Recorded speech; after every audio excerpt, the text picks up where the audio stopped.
Hi everyone, my name's Debbie and I'm a recovering alcoholic and a very grateful member of the program of AA. And if it wasn't for that program, I truly believe that I wouldn't be here today. I'm coming up to my 21st AA birthday in December, and if you'd told me 21 years ago that I would still be here and definitely not drinking, I wouldn't have believed you. I will start with my story. I came into this program at the age of 45, a broken and shattered woman that thought that all she needed to do was stop drinking, and I had no idea what was ahead of me and what an amazing journey I was going to be put on.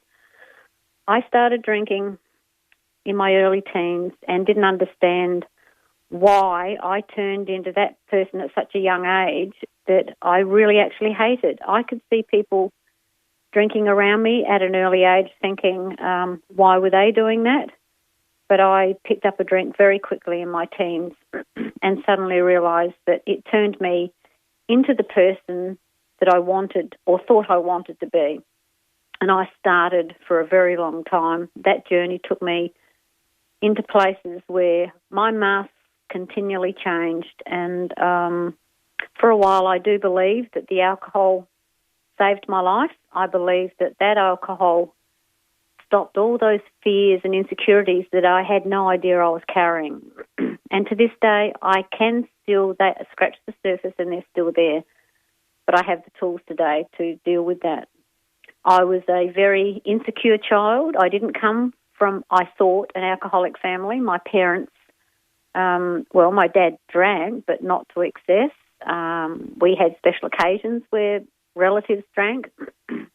But the more I look into my drinking story, I can remember going to weddings where I'd be the little kid under the table waiting for people not to look, and I'd go around picking up all the dregs out of the glasses and pour them all into one and drink it all. I didn't think there was an issue with that at all.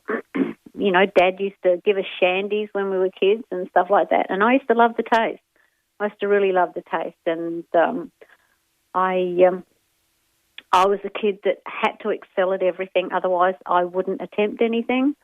I was a perfectionist at school. I suffered from anxiety from a very young age. I had body image issues because I'm quite a small woman, and therefore my self-esteem was sort of rock bottom. And the only time that I started to feel even at some form of normal level was when I picked up that first drink, and I felt like I could fit in. And unfortunately, fitting in for me was fitting in with the wrong crowd.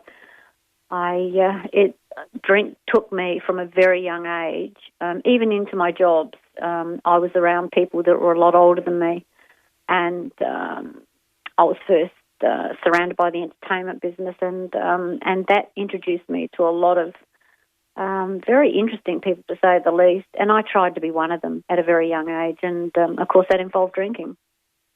And thank God for me that the drugs didn't come into that story as well, otherwise I don't believe that I would be here at all. So from then on, I just drank and drank and drank, and it took me to some pretty interesting places, and for a while there I was having fun. Well, I thought I was having fun anyway, and this went on for a very, very long time. It took me to different jobs where I ended up working mainly with men. I found that, and I look back now and I realise that a lot of my insecurities around other women is because of my low self-esteem and my wanting to compare myself to everyone else. I could not be comfortable in my own skin. And I was never happy with the way I looked or the way I behaved. So alcohol changed me into who I thought I should be wherever I was. If you wanted me to act like this, I would act like that. But unfortunately, as the years rolled on, I couldn't control the way I wanted to behave around certain people. I was just becoming out of control. And I've heard many a story in the rooms of AA that once you pick up that first drink, you can't guarantee your behaviour. I could after many years of drinking, I could guarantee my behaviour was going to be appalling. It was just what degree of bad it was going to be. And there were occasions where I would wake up with guilt, shame and remorse, and my drinking was a daily basis from a very early age.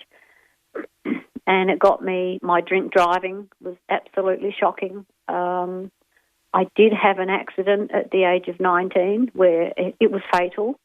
Unfortunately, a 16-year-old was killed. And you would think that would stop someone from drinking, but unfortunately, this disease doesn't allow you to make that choice.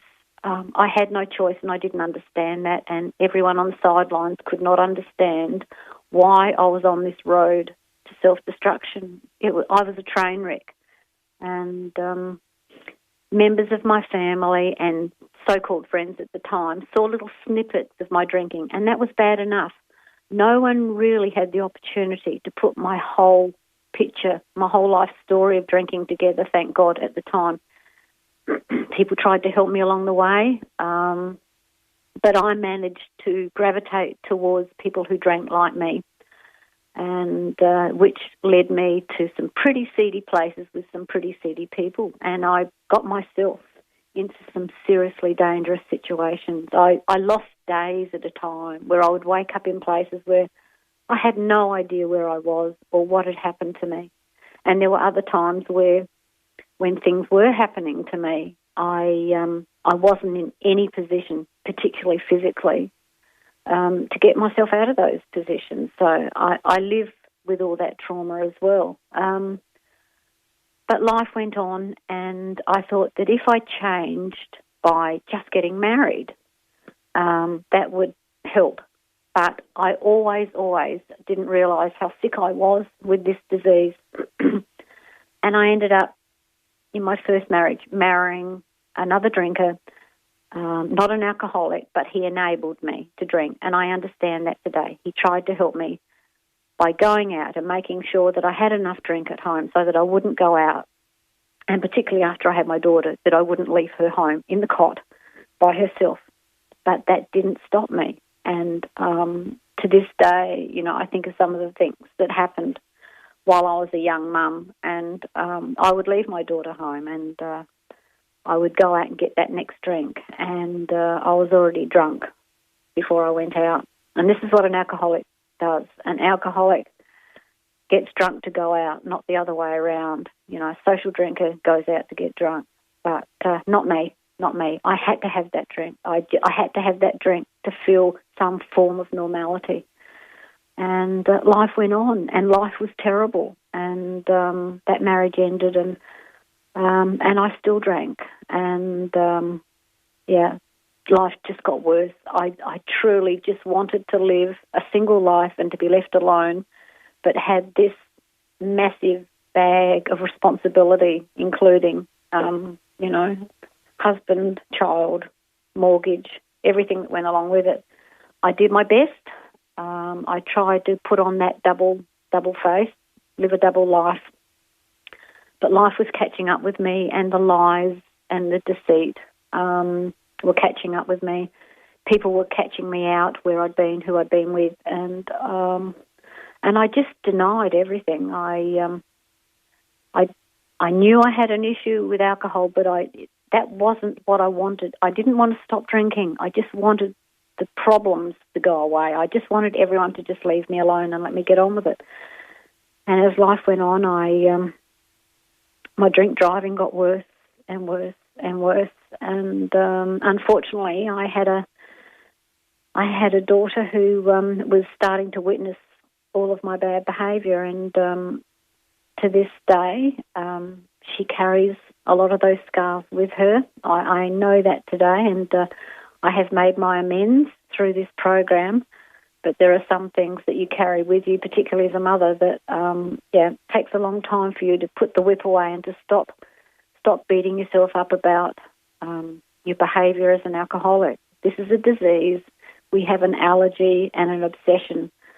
Once you put that first drink into you, And if there's any woman out there listening to this, you know, the shame, the guilt and the remorse that comes with this disease can eat you up alive. But at some point, when you get into the AA program, it teaches you that that's the past, that's what the disease has done to you, and you have a right to make amends to people and to get on with your life and pick up the tools of AA, the 12 steps of AA, and to live a good life. And I'm not saying it's easy. It's a simple program, but it's for very complicated people. And I'm so glad when I first came into this program that I didn't understand that it's the emotional side of this disease which is the hardest to deal with. I didn't understand I would have to change everything about myself, the way I thought, my response to people's behaviour towards me and their words towards me, because nothing was going to change in the outer world. Things were still going to happen. I was still going to have life's problems, but it was the way I was going to act towards that and to not react the way I used to towards things, not to have to pick up a drink just so that I could live with whatever was going on in my head. And so life went on. My daughter grew up and things just got worse. There were days where I just wanted to die. I had suicide attempts before I even got into AA when I was a teenager because I couldn't even live with myself then. Like I said, the alcohol, I think, saved me in my early days. And but even in my early days of sobriety, I didn't understand that just putting down the drink isn't the whole solution. That's just a very small portion of the problem. But if I had been told when I walked into my first meeting all the work I had to do on myself to get myself better and give myself a chance of a good life, I don't think I could have comprehended what was necessary. So all I did was my very first meeting came about because I had an extremely bad night of drink driving, which was quite normal for me, and it was a very, very hot night. And my daughter was in the car, and I nearly killed us both. And I mean that quite seriously. And there was nothing different about that, but there was that one night where I woke up the next morning and something happened, something changed. I felt very sick. I was shaking, and I rang AA, and don't ask me who put that phone in my hand that morning. I don't know. I don't question this anymore. All I know is I was given that opportunity, that gift of desperation to pick up that phone and ask for help. And I was a shivering, shaking mess, and I was crying. And there was a very gentle man on the other end of the phone who suggested a very good meeting with some strong members there. And I think he knew that I'd be a runner if I didn't hear what I needed to hear. And I got to that meeting, and I couldn't listen to everyone clearly because I was so sick and I was crying. But what I did hear and what I did see was hope. And I heard from most of the speakers what I was feeling in me, and it was that spiritual and emotional pain that I had felt nearly all my life, and I had tried to drown with the alcohol. And there was something, my ears pricked up, and I just knew that this was possibly my chance to get well, because I had tried everything. I had tried changing different types of drinks because I thought maybe it was the wine, maybe I'll go to beer or whatever. I tried everything. I tried psychologists and nothing worked.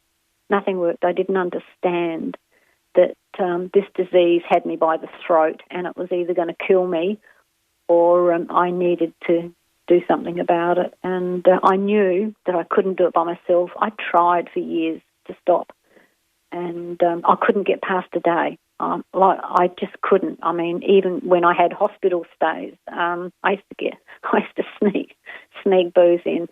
So I just couldn't do it. And I'd upset so many people along the way and promised so many people that, I wouldn't do it again. I promise. And I'd look into the eyes of people, particularly my mother, my daughter, people very close to me, and I would see the disappointment in their eyes because they thought I was purposely going out and doing things that I shouldn't be doing. And I had no control. I had no idea that it was that first drink that triggered the allergy and the compulsion. And I didn't understand any of that. So slowly, I went to my first meeting, and I heard hope and the friendliness that I found in those rooms. People came up and gave me hugs and shook my hand and said, keep coming back, and it's the first drink that does the damage. And they gave me phone numbers, and I'd dearly love to say that I did the right thing and I took advantage of those phone numbers. But, my ego was still running riot. And, I ran for many years in this program thinking that I was doing the right thing. And I did a lot of service work. I helped a lot of alcoholics go to meetings. I opened up meetings. And I did what I thought was the right thing to keep myself sober. I was certainly dry. I wasn't drinking. But my head was running riot, and I couldn't understand why my personal life was still such a mess. I remarried in the first year of AA, which wasn't recommended to me, but I thought, right, I thought I was sober now, and I'd made all my decisions were going to be the right ones.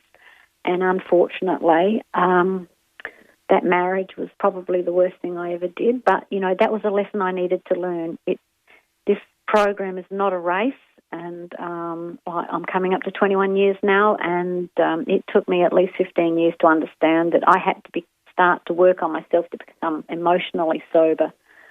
And that meant I had to change all of my way of thinking about everything. I had to remove toxic people from my life, and I had to start working on what was really happening inside me, my thoughts, my patterns of behaviour, everything.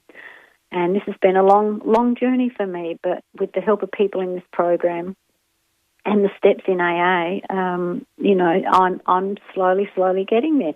And like I said, this isn't a race, and, my life is so simple now, but oh my God, it's so much better than what it ever was before. There is no drama. I still have, I won't call them problems, I'll just say situations, as I've heard someone else say in AA. And I have the tools now to work out that there's always an answer to these situations, and to not get myself into a position where I get so anxious that I feel like I need something to help me get out of that anxiety. I go to AA meetings on a regular basis, and, many a person has said to me, after 21 years, why do you still need to go?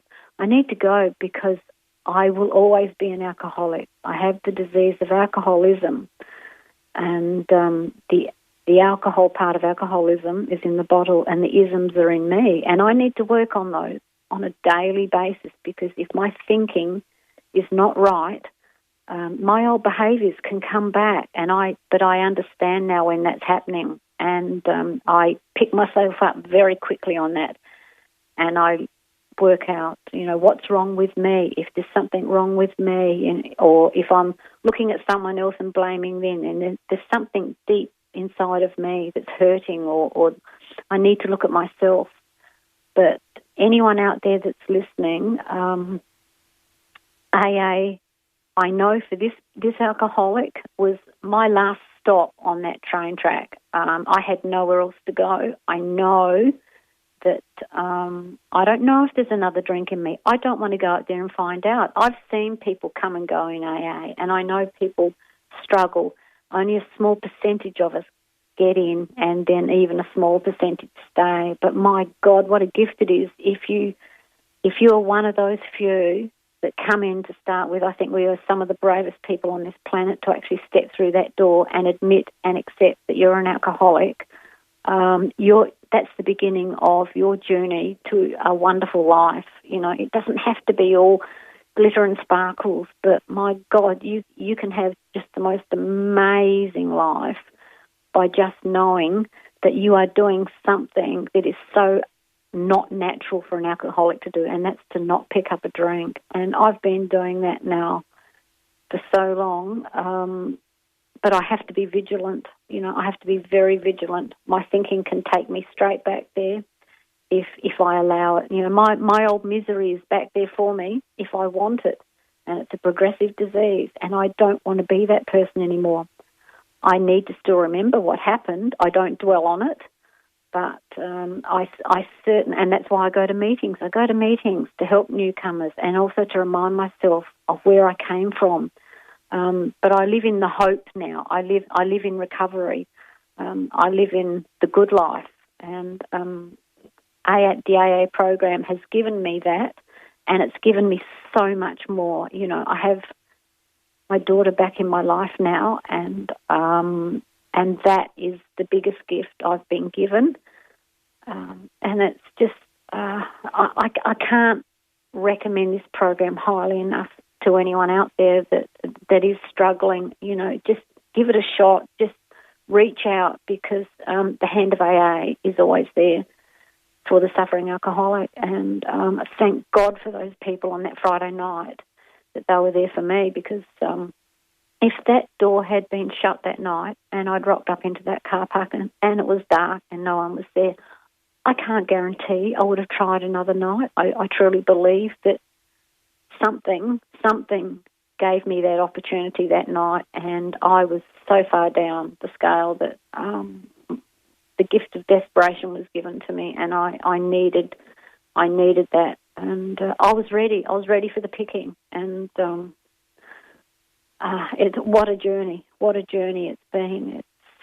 It's been up and it's been down, but what I've learned is the downs don't stay bad forever, like I thought when I was drinking, and even before I was drinking in my teens.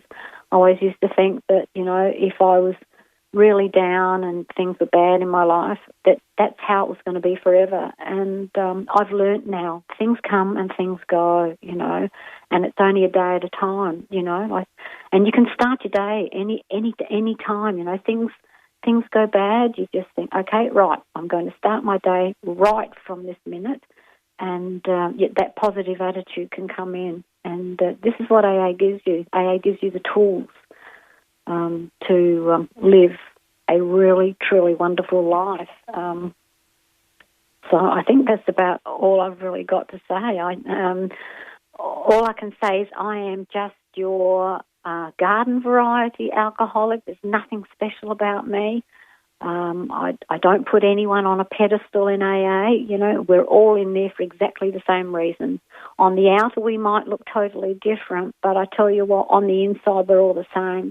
We all we come in pain, and the pain can end if you want it. You've got to want this program. And as far as I'm concerned, I was well and truly done. I had nowhere else to go, and, only the best is going to happen from here on in, because, I have no intentions of leaving this program, and just for today, I haven't picked up a drink. So thank you.